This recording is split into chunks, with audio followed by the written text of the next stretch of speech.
The Great Plains is the one place in America where you can see far enough to believe there is nothing left to find. You set the cruise control on a 2-lane county road and watch the wheat run flat to the edge of the world. You walk a fence line at dusk, out to the stock tank and the windmill, counting cattle, thinking about supper, never once about what is lying still in the draw 40 feet to your left. You stand in a calving pasture before sunrise with a flashlight and a thermos, and the whole prairie opening around you like an empty room. That is the trick. Not the silence, not the distance, the horizon. The plains give you a sightline so long that you mistake it for the truth. You can see for 10 miles, so you decide that seeing is the same as knowing. And you stop checking the near ground, the cut banks, the tall grass, the folds of country the map calls flat and the animals call cover. But the flatness is a lie of scale. They are down in the river breaks below the road. They are in the shelter belt behind the calving shed. They are 150 miles west in the dark timber of the Black Hills, and some of them are already walking east. This is 12 predators hiding across the Great Plains, ranked not by which one could open you up the fastest, but by how completely each has slipped out of the picture you carry of this country. And one of the 12 made a walk that ended more than 2,000 miles from where it started, past towns and truck stops and screen doors, and almost no one it passed ever knew it went by. Before we start counting, if this is the kind of thing that stays in the back of your mind, that makes you look twice at country you thought you had figured out, take a second to subscribe. It genuinely helps the channel. And I want to know one thing while you're here. Where are you watching from right now? Drop it in the comments. Now, let's start where the grass starts. Number 12, the coyote. You already know this one. That is exactly the problem. You have heard them your whole life, that high broken chorus coming up out of the section after dark, and somewhere along the way you filed it under weather. Just coyotes, background noise, part of the furniture of the night. Here's what the sound is actually telling you. While we spent a century poisoning, trapping, and shooting the wolf off the plains, the coyote did not retreat. It expanded. It walked into the empty space we made, and it kept walking. Coyotes now live in every one of the lower 48 states and up into Alaska, in numbers biologists put somewhere between roughly 3 and 5 million. Across much of the country east of here, the coyote is now the largest wild predator left standing. They den in the culverts under the roads you take to work. They raise pups 200 yards from a farmhouse and are gone before the dog finishes barking. You did not stop seeing the coyote because it left. You stopped seeing it because it never did, and familiarity is its own kind of blindness. Number 11, the American badger. This is the one you walk directly over. The badger is a 30-pound digging animal wearing the face of a cartoon, and that face is the whole disguise. What actually lives under the prairie can dig faster than a man with a shovel, can carve a fresh burrow in a single day, 10 meters of tunnel dropping 3 meters into the earth, and will turn and hold its ground against a coyote, a wolf, even a bear. In parts of South Dakota, it is one of the main things that kills rattlesnakes, because the venom barely touches it, and it hunts the way nothing else on this list hunts. It goes down. It follows ground squirrels and prairie dogs into their own tunnels and takes them in the dark, underground, where you will never see any of it happen. Out here it sometimes teams up with a coyote, the badger working below while the coyote waits above for whatever bolts. A partnership indigenous people described on this land for thousands of years before a single biologist wrote it down. You have walked across a field with fresh mounds of dirt pushed up out of the grass and thought nothing of it. That is a door. Something is home. Number 10, the prairie rattlesnake. You think of rattlesnakes as a desert thing. Red rock, somewhere far south and dry. That picture is the reason this one keeps working. The prairie rattlesnake has one of the widest ranges of any rattlesnake in North America. It lives from northern Mexico all the way up into Saskatchewan and Alberta, cold enough that it has to spend winter balled together with dozens of others deep in a den. It runs east across the grass almost to Iowa, and it does not announce itself. The movie Rattlesnake rears up and warns you. The real one, out here, does the opposite first. Its color is the exact beige and dry green of cured prairie grass, and its instinct when something large approaches is to go completely still and trust that camouflage. It reads you coming in the dark through heat-sensing pits set between its eyes and its nostrils. Most of the time, it simply lets you pass. The bites happen in the narrow window where you have closed the distance, and it decides that holding still is no longer working, so you have almost certainly walked within a few feet of one, along a rock ledge, through tall grass to a fence corner, on a warm evening near a prairie dog town. It watched you the whole time with a sense you do not have, and it chose not to move, and you never knew the choice was being made. Number 9. The bobcat. There may be as many as 3.5 million bobcats in the United States. They live in every state but one. And most people who spend their entire lives inside bobcat country will die without ever knowingly seeing a single one. That is the whole trick of this animal. It is not rare. It is hidden. A bobcat is roughly twice the size of a house cat, which is the problem because the few people who do glimpse one crossing a road at dawn tell themselves they saw a big stray tom and drive on. It hunts at dusk and dark, moving through cover the way water moves through a crack. On the plains, it works the creek bottoms, the shelter belts, the brushy draws, the tree lines you pass without a thought. It ambushes, and it is patient in a way that has no bottom. There's a bobcat that has watched you from 30 yards inside a tree line and never shifted its weight, and you finished your walk and went home, and it went back to hunting the moment your engine faded. Number 8. The golden eagle. Every threat on this list so far has come from the ground. This one owns the direction you never check.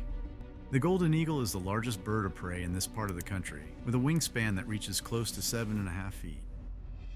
Its eyesight resolves detail several times sharper than yours, and it can pick a target out of the grass from as far as 2 miles away. When it commits, it folds and drops, and it strikes with talons that close at hundreds of pounds per square inch, a rear claw built to punch through hide and into whatever is underneath. People think of eagles as fish hawks and rabbit hunters. On the open plains, the golden eagle is closer to an apex predator with a runway the size of the sky. It kills pronghorn fawns and deer fawns, and in a documented case it killed an adult pronghorn outright, driving talons between the vertebrae and the neck.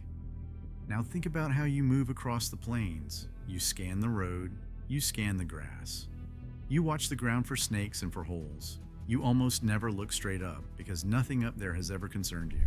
There is an animal on this list that has been circling in exactly that blind spot your whole life, reading the ground far better than you have ever read the sky. Number 7. The swift fox. This is the one we almost erased without noticing we were doing it. The swift fox is the smallest wild dog in North America, about the size of a house cat. It once lived everywhere out here, from Canada to Texas, so common that the early accounts call it abundant. Then, through the late 1800s and into the 20th century, we laced the plains with poison meant for wolves and coyotes, and turned the short grass under the plow. And the swift fox, which was neither the target nor big enough to matter to anyone, quietly went down with them.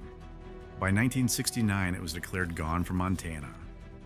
Its numbers fell by around 90%, and almost no one mourned it because almost no one had noticed it was leaving. It is only here now, on parts of the plains, because people went and put it back. The tribes at Fort Belknap in Montana, working with conservation groups, have released well over 100 swift foxes onto their own land in the last several years.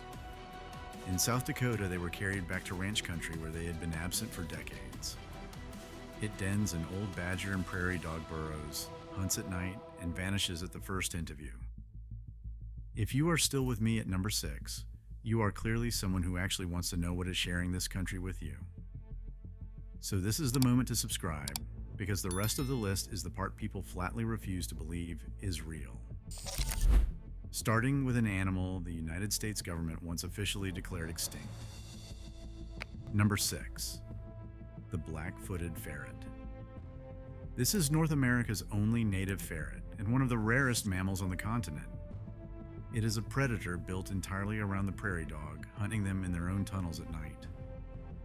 When we poisoned and plowed the prairie dog towns, the ferret went with them.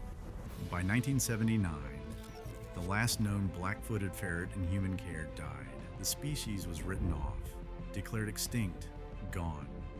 Then, in September of 1981, a ranch dog named Shep, outside Matitza, Wyoming, carried a dead animal home to his owners, who did not recognize it and took it to a taxidermist. It was a black-footed ferret. A small wild colony was still out there, holding on, that the entire scientific record had already erased. Disease then tore through even that last group, and the final survivors were pulled into captivity to breed them back from the edge. For decades afterward, every black-footed ferret alive on Earth traced back to just 7 animals. They are out on the plains again now, released into prairie dog towns across places like the grasslands of South Dakota, still fragile, numbering only a few hundred in the wild. You will almost certainly never see one, but on a specific patch of prairie tonight, an animal that was officially declared not to exist is moving down a dark burrow, doing exactly what it has always done. Number 5, the wolverine. The wolverine is not supposed to be a plains animal at all. It is a creature of deep snow and high mountains, the largest land member of the weasel family, famous for a stubbornness and a strength far out of proportion to its size, an animal that will drive a bear off a kill. In the spring of 2016, a rancher in McKenzie County, North Dakota, came out to a calving pasture and found his cattle bunched around something they had surrounded. It was a wolverine. He shot it, believing it a threat. When wildlife officials examined the body, they found a dead tracking device, and the story it told was almost impossible to believe. The animal was known to researchers as M56. He had been collared years earlier near Grand Teton in Wyoming. In 2009, he had walked 500 miles to Colorado, crossing the Wind River Range, the Red Desert, and Interstate 80 in under a month. Then his signal died. Years later, he turned up dead in a North Dakota calving pasture, roughly 700 miles from where he was last seen, having crossed the entire open plains alone. He was the first confirmed wolverine in North Dakota in about 150 years. One animal, one crossing, one ranch hand who happened to look down. That is the thing about the impossible ones. We only ever confirm them by accident, and almost always at the moment they die. Number 4, the black bear. Ask almost anyone on the plains, and they will tell you bears are a mountain animal, a Colorado animal, a Yellowstone animal, not something that comes to you. Grizzlies and black bears were both common out here once, and by the 1880s we had killed them off the plains as threats to people and livestock. For generations, the prairie had no bears at all, and that absence hardened into a fact everyone simply knew. The fact is coming undone. In 2008, a young male black bear was killed in northwestern Nebraska, the first taken in that state since 1907, almost certainly a disperser that had followed the North Platte River east out of the Wyoming mountains. In Kansas, bears now turn up nearly every summer, moving in from growing populations in neighboring states, down the river corridors that thread across the grassland. The wildlife officials there call it what it is, a natural recolonization. And here's the tell, the thing that shows how deep the denial runs. When people on the plains catch a black bear on a trail camera or a phone, the first thing that happens is that no one believes them. They text the video to friends who tell them it is a hoax, a dog, a bear from somewhere else. The animal is right there in the frame, on their own land, and the reflex is still to explain it away. Bears are walking back onto the plains along the same rivers we once used to push them out. We just decided a long time ago that they were gone, and we have not caught up to being wrong. Number 3, the gray wolf. Of everything on this list, the wolf is the one we were most certain we had finished. The Great Plains wolf, the subspecies that once followed the bison herds across this grass, was hunted, trapped, and poisoned so completely that by the 1920s it was considered gone from the region and, as a subspecies, essentially wiped out. In the story we tell ourselves, wolves live in 2 boxes now. Up in Minnesota, out in Yellowstone, never here. The wolves did not read the story. From the surviving population in the western Great Lakes, now numbering in the thousands, young wolves peel off to look for territory and mates, and they walk astonishing distances to do it. Dispersing wolves have been confirmed in North Dakota, in South Dakota, down into Iowa, Missouri, and Illinois. One collared wolf out of Michigan turned up 600 miles south in Missouri. North Dakota alone has logged more than 24 confirmed wolf records since the early 2000s. There is no established pack out on the open plains right now. What there is a steady trickle of the largest wild dog in North America, crossing the grassland on foot, one animal at a time, through country where every map and every memory insists the wolf is gone. They are not back, but they are passing through, right now, across ground we swore we had emptied. Number 2, the grizzly bear. We remember the grizzly as a mountain animal because the mountains are the only place we let it survive. The truth the plains have forgotten is that this was grizzly country first. Before we came, something like 50,000 grizzlies lived across the American West, and their range ran from the Rockies straight out across the Great Plains, from Canada down toward Mexico. They were open country animals here, out on the river bottoms and the short grass. And when the first expeditions came up the Missouri, they met grizzlies out on the plains and were terrified of them. Then we spent a century driving the bear back into the high timber and telling ourselves that timber was where it had always belonged. Now it is walking back out. In central Montana, grizzlies from the northern Continental Divide population have pushed east onto the prairie, well past the last of the mountains. In 2023, a grizzly was photographed on a ranch in the Missouri River Breaks near Winifred, more than 100 miles east of the Rocky Mountain front. The farthest east, a grizzly had been recorded in Montana in over a century. Females with cubs have been seen out on the plains. A few have begun denning there. Biologists say plainly that if we let them, they could keep coming, all the way into North Dakota. An animal that can weigh several hundred pounds and outrun a horse over open ground is quietly reclaiming the flattest, most settled country we have, and it is doing it by remembering something we chose to forget. Number 1, the mountain lion. Everything this list is about lives inside this one animal. Start with what is real and close. West of here, in the dark timber of the Black Hills, South Dakota holds a breeding population of mountain lions, somewhere around 275 of them. That much the state will tell you. But step out of the hills and onto the open prairie and officially the picture goes blank. There is no counted population out there. The season is open year-round, with no limit. A landowner can shoot one on site. The mountain lion on the plains exists in the space between what the agencies manage and what they simply try to keep out, which means that for decades, the standard answer to anyone who reported a cougar east of the mountains was that they were mistaken. There are no cougars here. You saw a bobcat. You saw a big dog. The denial ran deeper than any one skeptic. It was written into policy. And then one cat walked straight through the middle of it and proved every doubter wrong at once. In late 2009, a young male mountain lion left the Black Hills and started walking east, looking for a mate in a territory the crowded hills could not give him. He did not stop. His DNA was picked up in Minnesota that December. A trail camera caught him in Wisconsin that winter. The most likely path from there carried him across the Great Lakes, through the Upper Peninsula of Michigan, into Ontario, and down through New York. And on the 11th of June 2011, on the Wilbur Cross Parkway in Milford, Connecticut, an SUV struck and killed a 140-pound wild cougar. Genetic testing traced him, with near certainty, back to the Black Hills of South Dakota. He had traveled more than 1,500 miles in a straight line, over 2,000 along his likely route. It remains the longest movement ever recorded for the species, nearly double the previous record, and the first confirmed mountain lion in Connecticut in more than a century.